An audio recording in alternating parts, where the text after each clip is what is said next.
strike and other matters. I'll be speaking with Dr. Ope Banwo, a U.S.-based lawyer, author, entrepreneur, internet business consultant. I'll be right back.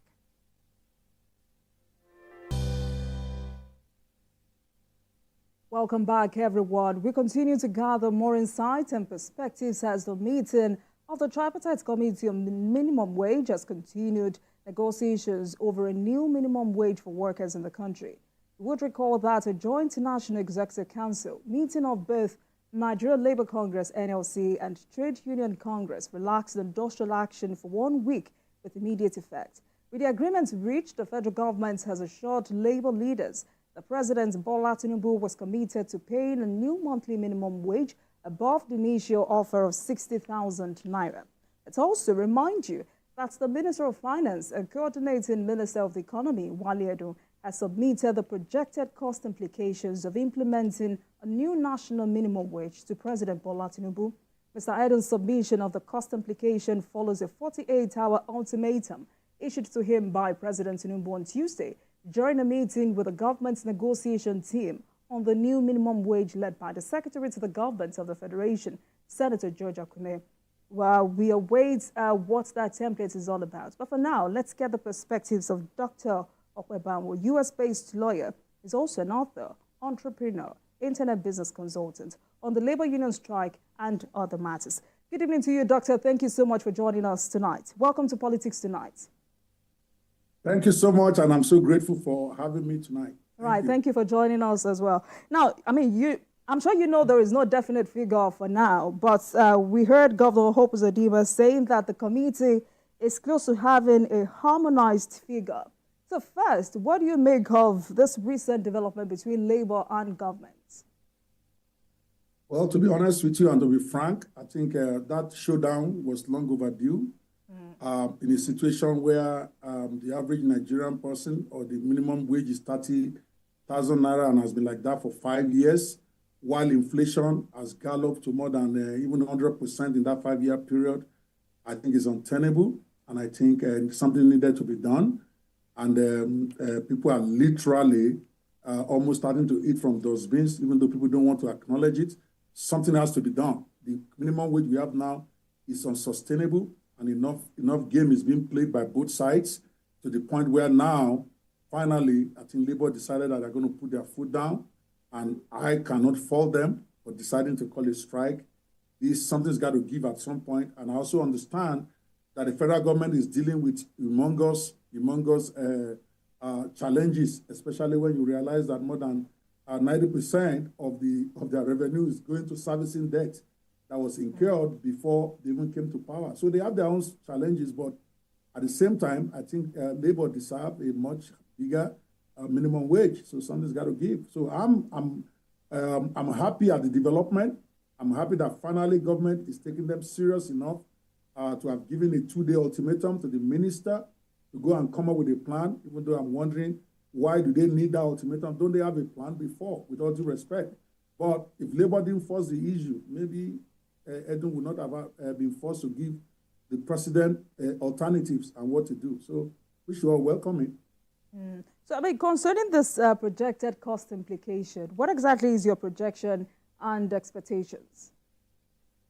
Personally, I think 400,000 naira request by Labour is unreasonable. Not unreasonable in the sense of the resources we have, not in terms of the quantum of that money. Because the truth of the matter is that should actually be a fair wage. But again, it can be fair, but where are we going to pay it for? Where are we going to find the money? So I think at the very minimum, if the government is offering less than 100,000, they are being unfair. And I'll be very frank about that. I know that they have pulled it back. There's been rumors saying that government is going to recommend 105,000. I will recognize that they have debunked that is rumor being started by whatever. But personally, if they are offering less than 100,000 naira a month as minimum wage, they are not serious. And I can tell you why I don't think they are serious if they are offering less than that. I know we're all struggling. I know the government is struggling. I know that the government inherited humongous debts, humongous challenges that they have to deal with. But the truth of the matter is that if they can buy themselves $200,000 worth of cars, then they can find the money to pay 100,000 naira to our federal government workers. I know that will also create its own problems. It's called the Cobra effect. So that is why you're in government. They need to think all these things through. So my own projection should be 100,000 should be about where they come out at. I don't know if that's what they will do. But if they're not going to offer 100,000, if they're expecting Labour to accept it, then they need to come out with the reasoning. See, me, I'm all for explanation. Mr. Tinubu, I don't expect him to manufacture money. I don't expect him to turn himself to money for Labour. But if he cannot do it, we want to hear why, and then we need to hear the cost-cutting measures from the government. That we can't pay 100,000 now. It's 80,000 we can pay, 70,000. But to try to make sure that we also cut costs in sympathy with the Labour, here is what we are going to do. We have 6 planes in the presidential fleet. We are going to dispose of 4. I don't know how many they have. I'm just giving an example. We have this. We are going to do this. So that way, people can feel that we are sharing this pain together. But what they cannot do is continue to have their own lifestyle and then be telling Labour there is no money. That will not be fair. So we are waiting, and the presidential address on this will be very critical, a critical reference on the Tinubu presidency. If it comes out, I love his focus style. I was telling some of our friends the other day that I didn't all right, really Dr. Banwo. I mean, we're happy there might be a final agreement now, but some Nigerians are still skeptical because we haven't heard from organized labor. But if you're to look at this holistically, was the strike necessary in the first place, considering that negotiations were still on when labor leaders reportedly left the negotiation table 3 times? And in addition to that, is strike the only means of resolving labor disputes? I mean, if you were to look at it, this is the 4th strike embarked upon by labor in 1 year. Mindful of where I am, I'm going to be very fair, but at the same time, I always say my mind, and I'll tell you this. Okay? Strike is not the only way to resolve labor dispute. But is this strike necessary? Absolute 100%. You know why? At least in the last 6 months alone, labor has threatened to strike, and they have called it off midnight or the day before. So nobody can say they didn't give the federal government opportunity to get itself together. I have to give it to Labour on this one. I'm sorry. So for me, and it is proved the point, that it looks like if Labour doesn't do something drastic, this federal government is not going to take them serious. Not because the federal government is not serious. I want to be fair. They have major problems that they're dealing with. Mr. President knew the problems were there before he campaigned and got the presidency. So I'm sympathetic to him a little bit, and maybe not also so much in the sense that he knew the problem before he became president. So if they are saying the inflation has basically made our wages almost to be zero, and federal government is dragging its feet, and you have to agree, you are also in the labor force, they have dragged their feet in doing something about this 30,000 naira minimum wage. And if Labour then resorted to the ultimate, which is what this is, but we cannot all stay here and with a straight face and say, oh, they didn't give federal government enough opportunity. They did serve a notice in April. We all saw it, that we're going to go on strike. Yes, they went on table and they were talking, but nothing was moving. If you are president of Labour, be fair to me now. Are you going to tell me you're still going to keep talking and you're not going to say, we are done? So that's what happened. And I thank God that they also listened and called it off after a few days so that there is not too much damage. But they needed to do that if I want to be fair, and I'm always fair regardless of where I am. I'm not going to stay here and tell you they shouldn't have called that strike. All right. But I would have called it. I mean, Doctor, you've made reference to the current economic status of the country. My question really is, should dialogue have an expiry date when it comes to labor and government? Listen, my sister, again, I'm sorry if I have to say this. All right. When they took out subsidy and then petrol went from whatever it is to now where you're paying something like 7 times the price or 5 times the price in 1 year, did the federal government ask them where Nigerian people are going to find the money to pay? No, they didn't ask them. They went ahead and did what they have to do, which, by the way, I do agree with. But then the other side, too, they have a right to say, listen, this is our life now. Something needs to be done. So federal government cannot expect that Labour will continue to live with a 30,000 minimum wage when they are living opulence lifestyle. Now, don't get me wrong. If when President Bola Tinubu, and he's growing on me as president, I have to be honest, because he's responsive. The one we had before is not responsible to anything we have to say.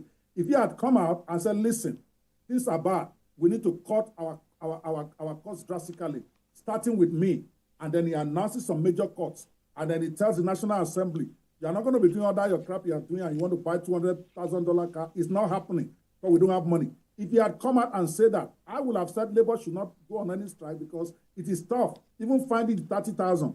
Many private companies cannot find it right now. I get that. It's a problem.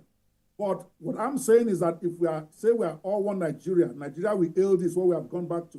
If we are going to hail Nigeria, all of us should suffer together. People cannot be driving $200,000 car in a country that is literally bankrupt, and then you tell me as a Labour person that I should live with 30,000 naira minimum wage. Let's be fair. That's all I'm saying. That's all I'm saying. If Mr. President comes out tomorrow and says, listen, we cannot pay 100,000. It's 60,000 we can pay, or 70,000. But we recognize the fact that we need to cut our coat according to our size. Here are my cutting measures today, beginning with Aso Rock. I will be one of his champions out there. But you can't keep driving 6 jets. You can't keep driving $200,000 cars and then say there is no money. Let me tell you something. $200,000 for one car, right? Multiply that by 1,500. Okay, that is over 300 million or whatever. Do you know how many staff that can pay? Now, so we have to balance this stuff up. So now there's a major problem. I get it. If they agree to 100,000, how is private sector going to pay? That's the Cobra effect now. That creates another new problem. There's going to be layoffs. Labour too need to understand what they are doing. Okay, this thing is everybody. If Labour insists on this 100K, which all of us are talking about, they also have to know that something have to give. But the private sector is not going to pay 100,000. They don't have it. They are closing down every day. So they need to be ready that lots of workers are going to lose their jobs. It is what it is. Because private sector, people don't understand, and let me say this clearly. The federal government is employing less than 10% of the labor force in Nigeria. Absolutely. So now, if they go and increase, which all of us are shouting for, right? They increase the federal government to 200,000. That is times 3. Number one, inflation will go up. Number two, private sector, the 90% salary payers like me, are they going to then expect me right now? My security is earning 70,000 naira, and people say that is even very high. Are they going to expect me to go to 120,000 with my security at home, or my housemate that is making 75,000 or 70,000 naira? If it's minimum wage now, they're going to expect me to go to 120,000. Where is the money? So that is also a side that Labour needs to appreciate. By going forward with this, you're already sentencing many of your force to unemployment. Let them know that going in. It's called the Cobra effect. They have to balance it. That's why they should not push too much for a higher minimum wage that will end up getting 70% of the people unemployed, because that's where we are going. So that type of talk, somebody needs to talk it to Labour too, so that they can be temporary, even if they won't get 100,000, maybe 80, maybe 75, I don't know.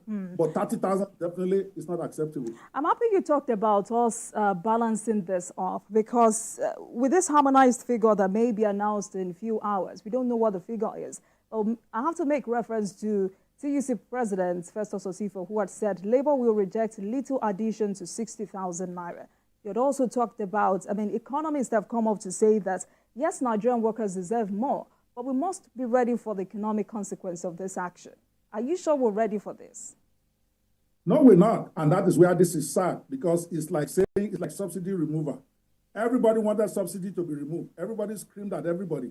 They screamed at him. He removed the subsidy. Now the fallout comes. Now the complaint is, oh, they didn't plan it where they didn't, because there is always Cobra effect. Now, seriously, if I'm in government, I would think 60,000 will be fair, because we are coming from 30,000. That's 100% increase. Absolutely. People have to see that.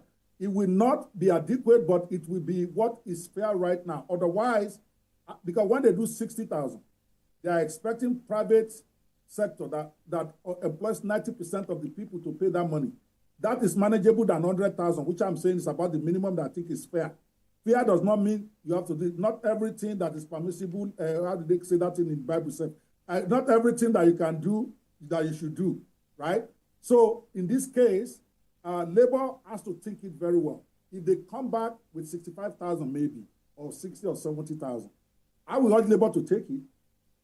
Honestly, I will wish for 100K, but if they offer them 60, 65, they should take it, understand, maybe then have some guarantees that nobody's going to be laid off, at least in the federal government level, have some of the safeguards But if government is going to pay 100,000, even federal government, they will have to lay off a big chunk of the federal labor force, not to talk about the private labor force, which is why, like I said, intelligent people need to sit down, look at the cobra effect of what they're about to do. Because either way, it's like that book, Devil's Alternative.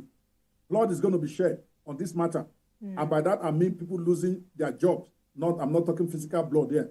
So everybody needs to be responsible. But my point and my own point is that if federal government is going to come with something that is much less than what labor is asking for them to get people like us to support them or to support it, and I'm not aligned. Forget politics now, electioneering politics. I've decided I'm not aligned to nobody. I criticize what I don't like. I support what I like. And there are many like me. Government needs to come out with cost-saving things on their own side. I got to see them bleed also. That is all I'm saying. They got to bleed. They can't tell the workers to go be bleeding alone and take 60,000, which is 100% increase, which is not bad considering the circumstances. But at the same time, they that are in the government cannot. The judiciary was just got their own salary tripled, and I think they deserve every dime of it. Don't get me wrong, even more they should get. But they just got their salary tripled. Why should it be is the Fadeyi man that will suffer? The Ikoyi people are already collecting their own now. So the Fadeyi guys, who are those who represent the lower income of the people, I use that word for everybody who's in the low income strata, they shouldn't be the one that have to carry the can for the country all the time. Let's be fair. So if judges can get 3 times their salary, the very minimum they should be able to get is maybe 2.5 times or maybe. So it's a balance, but it's easy for me to say. I'm comfortable where I am. So I know the tough decisions the president has to take, but taking a decision that people don't think is fair and explaining it well and selling it right is a different thing. If the president sells it well, not just announce something out there, Mr. President himself comes on here and says, listen, this is where we got, and breaks it down for us. 90% is going to go do this. It's going to do this. We are committed. We didn't do this, but it's already there, and we own the responsibility. So we cannot do that, and it gives us the facts and figures why this is impossible. And Dr. Banwo, in addition to that, the governors have said 60,000 naira minimum wage is not sustainable for them.